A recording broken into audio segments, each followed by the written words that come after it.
Hi friends, या ठिकाणी एक महत्त्वाचं टॉपिक आहे ते म्हणजे जनरल इंग्लिश. तर ते जनरल इंग्लिश कुठल्याही परीक्षासाठी कंपल्सरी येणारा विषय आहे. ते PSTR असेल, GPSTR असेल, HSTR, TET असेल किंवा CET असेल किंवा आणि इतर कुठल्याही एक्झामसाठी जनरल इंग्लिश हा विषय टॉपिक कंपल्सरी असतो. तर याकरिता कशा प्रकारचे ग्रामर पॉईंट्स आहेत, ग्रामर टॉपिक आहेत ते आपण या व्हिडिओमध्ये पाहणार आहोत. CET परीक्षासाठी नक्कीच तुम्हाला हेल्पफुल होणार आहे. याकरिता हा व्हिडिओ शेवटपर्यंत पहा. कोणकोणते ग्रामर टॉपिक ते सुद्धा आलेले आहे ते आपण इथं पाहूया. तर या ठिकाणी पहा 26 नंबरचा क्वेश्चन्स आहे. म्हणजे या अगोदर 1 ते 25पर्यंत जनरल कन्नडा हा विषय होता. तर या ठिकाणी 26पासून जनरल इंग्लिश आहे. त्यामध्ये कशा प्रकारचे प्रश्न आलेले आहेत ते पाहूया. Sunita is regular to the class but Sushma is dash. बघा, सुनीता नावाची मुलगी क्लासला रेग्युलर आहे, पण सुषमा इज डॅश. तर ह्या ठिकाणी काय करायचं आहे, तर चूज दी अप्रोप्राईट प्रिफिक्स. बघा, कुठला ग्रामर पार्ट विचारलेला आहे, prefix for the word underline to make it opposite. बघा, प्रिफिक्सचा वापर करून अपोजिट शब्द बनवायचा असतो, म्हणजे विरुद्धार्थी शब्द बनवायचा असतो. तर या ठिकाणी कोणते शब्द वापरून या शब्दाच्या विरुद्ध बनवायचं आहे. रेग्युलर, इररेग्युलर. काय बनतो इथं, इररेग्युलर म्हणजे डिश, इन यापैकी कोणता येतो, इर हा शब्द येतो, IR लागतो बिफोर रेग्युलरच्या. यानंतरचा प्रश्न पहा. The president appointed him. या वाक्यामध्ये प्रेसिडेंट हा शब्द बघा, here the underlined word is dash. तर या ठिकाणी अंडरलाईन केलेला आहे तो शब्द काय असेल, तर हे कुठल्या प्रकारचं विचारलेलं आहे बघा grammar part. Collective noun, proper noun, common noun, abstract noun. यामध्ये कोणता येऊ शकतो, यामध्ये कॉमन नाऊन हे उत्तर येऊ शकतं, कारण हे टाईप्स ऑफ नाऊन्स आहेत. तुम्ही लिहून ठेवा. सेकंड अगोदर आपण काय पाहिलेलं आहे, प्रिफिक्स. यामध्ये काय येणार आहे, कॉमन नाऊन म्हणजे टाईप्स ऑफ नाऊनचे प्रकार येऊ शकतात. तर त्यावरील प्रश्न येतो. नेक्स्ट क्वेश्चन पहा. Hamlet is dash. या ठिकाणी डॅश दिलेलं आहे. Greatest play of Shakespeare. बघा, वाक्य काही असू द्या, आपल्याला काय दिलेलं आहे part, choose and article and fill in the blank म्हटलेलं आहे. म्हणजे आर्टिकलचा वापर करा, उपपदांचा वापर करा. तर काय आहेत उपपदे आपल्याला माहिती आहेत. तर हे एक ग्रामरचाच भाग आहे. ए, अँड, द हे 3 आहेत. तर ह्या तिन्हीपैकी एक उत्तर येणार आहे. मग या ठिकाणी काय येणार सांगा पाहू. तर या ठिकाणी ग्रेटेस्ट दिलेला आहे, म्हणजे EST पार्ट दिलेला आहे. जर आर्टिकलचा वापर करायचा असेल तर आपल्याला ए केव्हा वापरायचा आहे, अँड केव्हा वापरायचा आहे आणि दचा वापर केव्हा केला जातो, या आधारानुसार तुम्हाला आर्टिकल शिकावे लागतात. म्हणून या ठिकाणी स्वर असेल तर अँडचा वापर होतो, जर व्यंजन असेल सिंग्युलर असेल तर एचा वापर केला जातो, आणि EST असेल आणि निश्चित असेल तर त्यावेळेला दचा वापरतो. मग या प्रश्नाचं उत्तर काय असणार आहे, द हे असणार आहे. नेक्स्ट बघा. Hema is a dancer dash. हां, काय भरायचं आहे बघा, choose the appropriate question tag. काय आहे बघा, ग्रामर पार्टमध्ये क्वेश्चन टॅग आहे, लिस्ट करून ठेवा. अगोदर प्रिफिक्स, त्यानंतर टाईप्स ऑफ नाऊन, त्यानंतर काय झालेलं आहे आर्टिकल, आणि आता क्वेश्चन टॅगचा प्रश्न आहे. मग अशा प्रकारे तुम्हाला अभ्यास करण्यासाठी हेल्पफुल होत असतो, म्हणून यादी करून ठेवा. चला, तर क्वेश्चन टॅगमध्ये काय येणार आहे, तर हेमा इज अ डान्सर. आता या प्रश्नाचं होय का नाही अशा प्रकारचं उत्तर आपल्याला बनवायचं असतो. आपल्याला माहिती असायला पाहिजेत की types of questions, interrogative questions, WH questions and add a question tag. तर यामध्ये ह्या इजचं काय होतं, या ठिकाणी इजंट शी, सब्जेक्ट काय आहे हेमा आहे म्हणून शी होतं, म्हणून इजंट शी हे उत्तर बरोबर येतं. चला नेक्स्ट पाहूया आपण.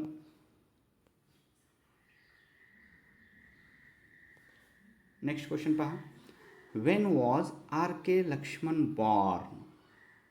Identify the type of sentence from the given alternative. 4 जे ऑप्शन दिले त्यामध्ये काय आहेत, ॲसरेटिव्ह सेंटेन्स आहे, काय एक्सक्लामेटरी सेंटेन्स आहे, काय इंट्रोगेटिव्ह सेंटेन्स आहे, काय इम्पेरेटिव्ह सेंटेन्स आहे. तर या ठिकाणी प्रश्नार्थक आहे, म्हणजेच आपल्याला माहीत झालं आता हे कुठल्या ग्रामर टॉपिकचा भाग आहे, तर हे टाईप्स ऑफ सेंटेन्सेसचे भाग आहेत. तर चला, तर या ठिकाणी क्वेश्चन दिलेला आहे म्हणजे इंट्रोगेटिव्ह हा सेंटेन्स आहे, म्हणजे ऑप्शन क्रमांक 2 आहे, इंट्रोगेटिव्ह सेंटेन्स. नेक्स्ट पहा. The Indian ambassador visited the western countries. तर या ठिकाणी अंडरलाईन जो केलेला आहे यावरून काय करायचं आहे आपल्याला, choose the appropriate question so as to get the underline words as answer. बघा, जो काही अंडरलाईन केलेला वर्ड आहे ते आपल्याला प्रश्न विचारल्यानंतर उत्तर म्हणून मिळालं पाहिजे. तर अशा प्रकारचा प्रश्न बनवायचा आहे. जर सब्जेक्टला जर अंडरलाईन केलेलं असेल तर आपण हूपासून बनवायचं आहे, हे लक्षात ठेवा. म्हणून या प्रश्नाचं उत्तर काय येतो, who visited the western countries. Who visited the western countries? The Indian ambassador visited the western countries. अशा प्रकारे उत्तर मिळतो. म्हणून हू न सुरुवात होतो. ऑप्शन्स क्रमांक 2. नेक्स्ट आहे बघा, choose the odd one out. बघा, ऑड वन आउट.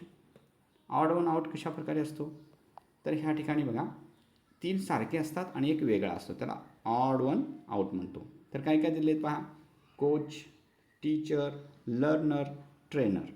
आता काय समजून येतं तुम्हाला, कोचसुद्धा एक मार्गदर्शन करू शकतो, टीचरसुद्धा शिकवू शकतात, लर्नर शिकतो, ट्रेनर शिकवितो. बघा, हे शिकविणारे झाले, ह्याच्यामध्ये काय झालं, लर्नर हा शिकणारा झाला. म्हणून ऑप्शन्स क्रमांक 3 हे वेगळं आहे.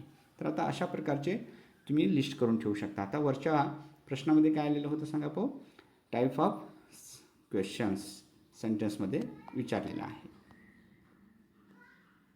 चला, समजत असेल तर लाईक करा आणि जर काही डाऊट्स असेल तर कमेंट बॉक्समध्ये कमेंट करायला विसरू नका. चला, नेक्स्ट क्वेश्चन पहा, you and I are studying in the same class. बघा, you and I are studying in the same class. म्हणजे इथं काय झालं, you and I plural form झाला. तर डॅश आर क्लासमेट, म्हणजे आपण क्लासमेट्स आहोत. तू आणि मी एकाच क्लासमध्ये शिकत आहोत, म्हणजेच आपण क्लासमेट्स आहोत. तर ह्या ठिकाणी आपणसाठी हा शब्द यायचा आहे, चूज दी अप्रोप्राईट प्रोनाऊन. बघा, कुठला आलेला आहे, ग्रामर पार्टमध्ये प्रोनाऊन आहे. म्हणून पार्ट्स ऑफ स्पीच हे फार इम्पॉर्टंट आहे. आपण पार्ट्स ऑफ स्पीच शिकलोय म्हणतोय, पण आपल्याला त्या गोष्टी समजून येत नाहीत. पण actually depends on parts of speech. काय येणार ऑप्शन्स पहा, दे येणार का, यू, आय, वी. काय येणार सांगा पाहू, तर आपण क्लासमेट्स आहोत म्हणजे वी आर क्लासमेट्स. तर हे उत्तर येतो. नेक्स्ट पहा,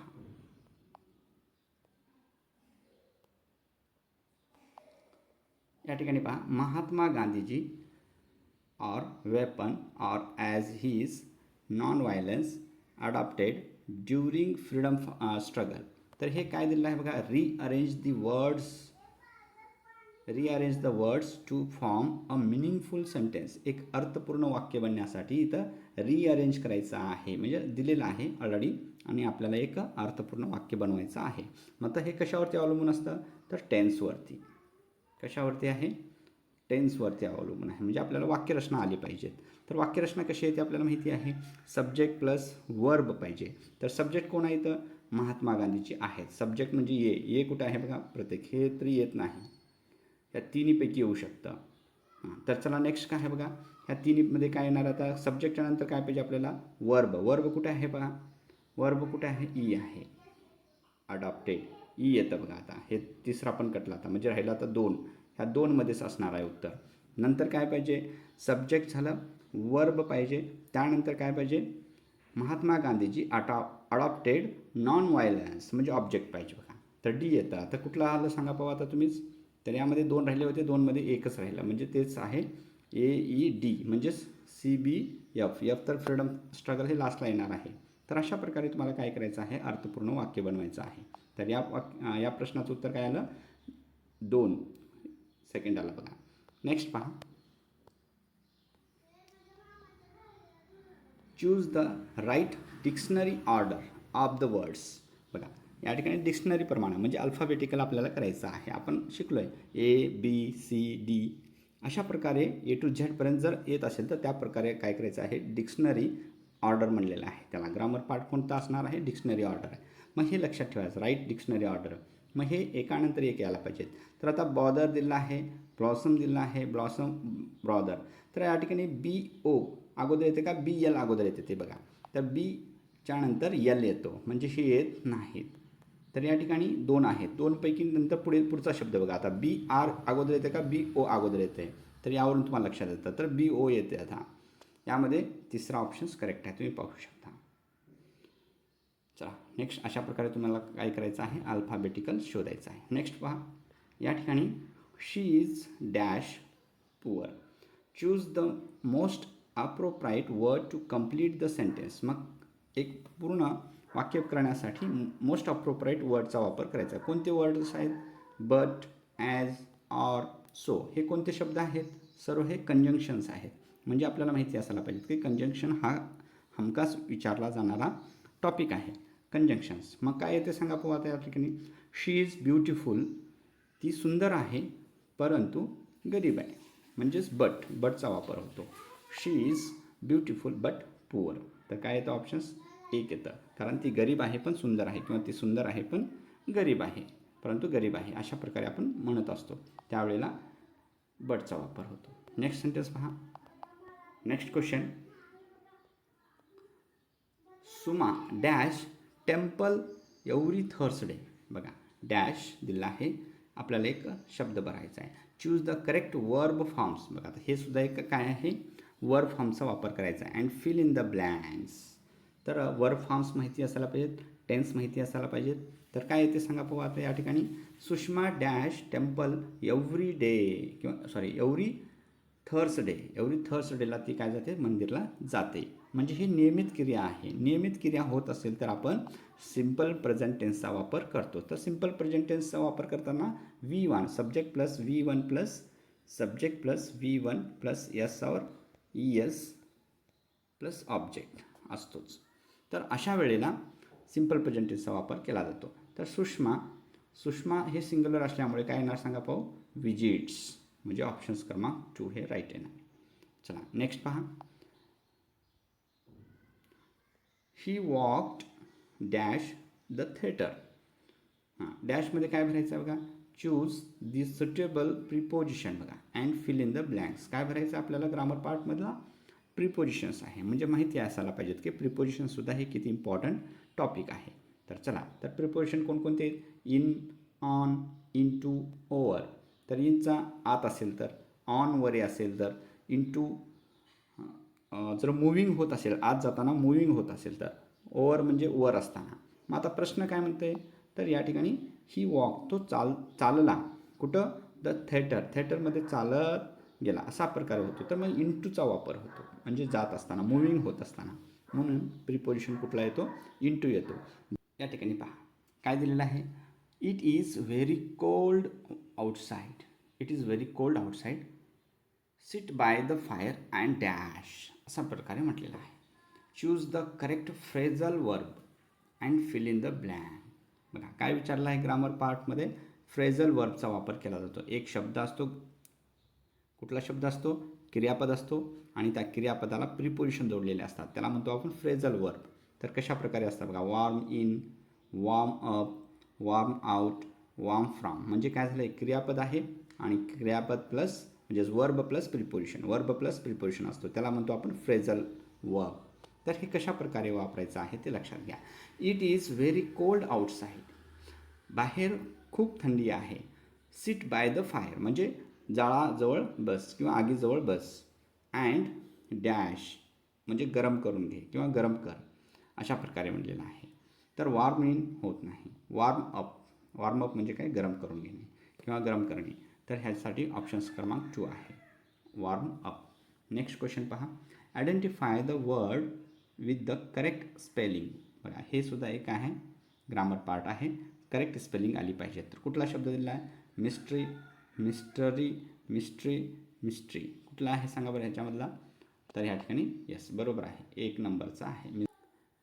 या ठिकाणी पहा. His job hunt had proved fruitless. Now he is treading water. बघा या ठिकाणी काय म्हणते, choose the appropriate meaning of the idiom underlined. बघा जे अंडरलाईन केलेला आहे तर ह्या शब्दाचा अर्थ काय होतो, तर इथे एक इडियम दिलेला आहे. म्हणजेच काय दिलं आपण, मुहावरा म्हणतो आपण, मुहावरा दिला आहे. ही job hunt had proved fruitless, now he is treading water अशा प्रकारचा एक मुहावरा दिलेला आहे. तर त्या अंडरलाईन केलेल्या शब्दाचा अर्थ काय होतो, हे bringing water, playing in water, making no progress, wasting time अशा प्रकारे दिलेला आहे. तर काय होते पहा, म्हणजेच हिज जॉब म्हणजेच काय, त्याची नोकरीचा जो शोध होता ते निष्फळ ठरलेला आहे. म्हणजे his job hunt had proved fruitless झालेला आहे, म्हणजे तो निष्फळ ठरलेला आहे. तो एक नोकरीच्या शोधामध्ये गेला होता आणि ते त्याला जॉब मिळालेलं नाही. नाव आता ही इज ट्रेडिंग वॉटर म्हणजे तो आता काहीही प्रगती करत नाही किंवा जिथे आहे तिथेच आहे. ते काही सुधारणा केलेली नाही त्यांनी, तर त्यावेळेला सुधारणा केलेली नाही. तर ह्या शब्दाचा अर्थ काय होतो आहे? ब्रिंगिंग वॉटर होते का? प्लेइंग वॉटर होते का? नाही. मेकिंग नो प्रोग्रेस म्हणजे काही प्रगती करत नाही असा अर्थ होतो. म्हणजे हे तिसरा ऑप्शन्स करेक्ट आहे. मेकिंग नो प्रोग्रेस म्हणजे ह्या ट्रेडिंग वॉटरचा अर्थ होतो. नेक्स्ट चला, या ठिकाणी दिलेलं आहे पहा, I dash return a letter, choose the most appropriate word. एक योग्य शब्द भरा. काय आहेत शब्द? हॅव, हॅव बीन, हॅज आणि हॅज बीन. तर बघा, हॅव आणि हॅजचा वापर कशा प्रकारे करायचा असतो हे लक्षात घ्या. तर आय सोबत काय असतो? हॅव येतो आणि इथं रिटर्न म्हणजे व्ही थ्री दिला आहे, म्हणजे सब्जेक्ट प्लस हॅव और has plus V three plus object असेल तर हे प्रेझेंट परफेक्ट टेन्सचा वाक्य होतो. तर या ठिकाणी सर्व काय दिलेले आहेत? प्रेझेंटमधले दिलेले आहेत. म्हणून आय सोबत काय येतं? हॅव येतं. काय येतं? हॅव. म्हणून I have return a letter. जर हॅव बीन का आलं नाही सांगा भाऊ? तर आय सोबत हॅव बीन आलं असतं, पण हे पॅसिवाईजचं जर वाक्य असेल तर त्यावेळेला आलं असतं. हॅज येत नाही, हॅज बीन येत नाही आय सोबत, म्हणून have, I have return a letter येतो. नेक्स्ट सेंटेन्स पहा, man is a social animal. Identify the subject in the above sentence. बघा, माणूस हा सोशियल प्राणी आहे, समाजशील प्राणी आहे. तर यामधलं सब्जेक्ट कोणतं आहे? मॅनच आहे. तर मॅन हे काय झालं? सब्जेक्ट झालं. तर हे सांगा, ॲनिमल, सोशियल, इज, मॅन. कोणते येते सांगा पाहू? मॅन हे सब्जेक्ट झाला. चला नेक्स्ट सेंटेन्स पहा, excuse me, can you help me in locating the book, my experiment with the truth. तर hey my experiment with the truth हे पुस्तक शोधण्यासाठी, लोकेटिंग द बुक म्हणजे हे शोधून काढण्यासाठी, कॅन यू हेल्प मी, तुम्ही मला मदत करू शकता का? एक्सक्यूज मी, प्लीज, प्लीज तुम्ही करू शकता का? अशा प्रकारे त्यांनी काय करत आहेत? फंक्शनचा वापर करत. कुठल्या? Language function. तर हे सुद्धा इम्पॉर्टंट टॉपिक आहे. लँग्वेज फंक्शनवरती जर तुम्हाला व्हिडिओ पाहिजे असेल तर मी बनवण्यासाठी प्रयत्न करेन. चला, तर कमेंट बॉक्समध्ये कळवा. The language function usually in the above sentences. तर कुठल्या प्रकारचं लँग्वेज फंक्शन इथं यूज केलेलं आहे ते चला या ठिकाणी बघा. Seeking information. सिकिंग इन्फॉर्मेशन म्हणजे काय? माहिती मागणी. त्याचबरोबर सिकिंग परमिशन म्हणजे काय आहे? माहिती म्हणजे परवानगी मागणे. ऑफरिंग हेल्प म्हणजे काय? मदत देणे. सजेस्टिंग म्हणजे काय? सूचना देणे. तर यापैकी ह्या वाक्यामध्ये काय करतो आहे? Excuse me, can you help me in locating the book. तर एक पुस्तक शोधण्यासाठी तो काय करतो आहे? माहिती मागतो आहे. कुठे आहे बाबा ती पुस्तक, कुठे मिळते? अशा प्रकारचा प्रश्न विचारतो. म्हणजे माफ करा, माझे सत्याचे प्रयोग म्हणजेच माय एक्सपिरियन्स विथ ट्रूथ हे पुस्तक शोधण्यासाठी तुम्ही मला मदत करू शकता का? अशा प्रकारे त्यांनी काय केलेलं आहे? त्यांना विचारत आहे. तर हे कुठल्या प्रकारचं उत्तर असणार आहे सांगा पाहू? Seeking information. सिकिंग इन्फॉर्मेशन या वाक्यामध्ये बोलणारी व्यक्ती काय म्हणते? पुस्तक कुठे मिळेल याची माहिती विचारत आहे. Seeking information. नेक्स्ट सेंटेन्स पहा. 45 numbers questions. Number 45, actions speaks louder than. हे काय दिलं आहे बघा, हे कंप्लीट द प्रोवर्ब. प्रोवर्ब म्हणजे काय? म्हण, म्हणी म्हणतो आपण, म्हणी देत असतात. तर ह्या ठिकाणी एक म्हण दिलेलं आहे, action speaks louder than words. काय आहे बघा म्हण? कंप्लीट करायचं असेल तर वर्ड हा शब्द वापरला पाहिजे. Actions speak louder than words. तर ह्या ठिकाणी प्रोवर्ब, म्हणी हे फक्त अर्थ करायला जाऊ नका. तर हे प्रोवर्ब्स हे आपल्याला वाक्यच माहिती पाहिजेत, म्हणी माहिती पाहिजेत. तर action speak louder than words. Next sentence पहा. Next question, making a cup of tea is not a difficult task. तर चहा बनवणं हे एक कठीण काम नाही. तर अशा व्यवस्थेवरती एक रिअरेंज द फॉलोइंग सिक्वेन्सली दिलेला आहे. तर चहा बनवणं, तुम्ही चहा बनवला असाल तर चहा बनवताना कोणकोणती स्टेप्स तुम्ही वापरता त्यानुसार तुम्हाला काय करायचं आहे? एकानंतर एक लावायचं आहे. तर चला अगोदर काय करायला पाहिजे? तर pour some water in a pan and set it to boil. बघा, तर अगोदर पातेल्यामध्ये पाणी टाकून पाणी उकळायला टाकलं पाहिजे. तर ये येतो अगोदर, म्हणजे सर्वामध्ये ये आहेच. त्यानंतर काय येतं सांगा पाहू? कवर द पॅन करता का? नाही. Add tea leaves. नंतर काय टाकता? ॲड टी लिव्ज म्हणजे सी येते बघा इथं. तर याच्यानंतर सी. त्यानंतर बी. बी काय येणार बघा? Cover the pan.